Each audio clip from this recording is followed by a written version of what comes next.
Who is Buzzquote in real life? Yeah, so this is a valid question and we get it all the time. Who is the jerk who is actually making these videos, exposing himself to the world?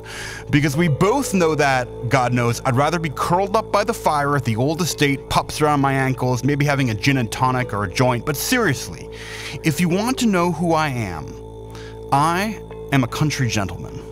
Each day, ringing the bell for service perhaps around 10 a.m., I take my breakfast in bed.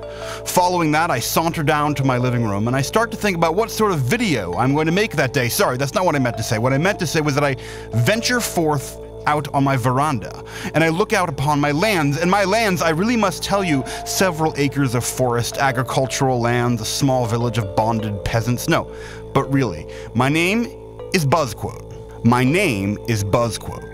When I was born, my parents were, well, this is exactly how it happened. Down at the old hospital, I was born, and my parents, who were later, I fear I must add here, were later killed in a tragic accident in a theatrical performance, a subject which I will deal with in some depth at a later date. When I was, where was I? Oh yes. So my mother, bless her heart, my mother wanted to call me Buzz. I mean, maybe it was after that astronaut, or maybe, well, keep in mind, this was at the time, this is the 80s, and at a time that was close to the 80s, when they were less than a distant memory, let's say.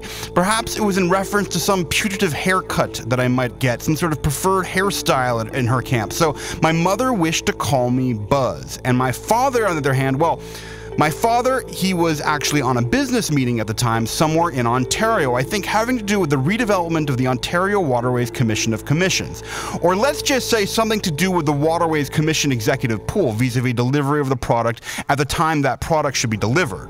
So we only had him on the phone, and I think what really happened was that he wanted to call me Joe, but was at the same time discussing certain insurance deliverables vis-a-vis the Ontario Authority. And I guess somehow he said the word quote instead, possibly in the context of a triple-blind bidding process, which may or may not have been in process there at the authority with respect to certain fee-based insurance deliverables.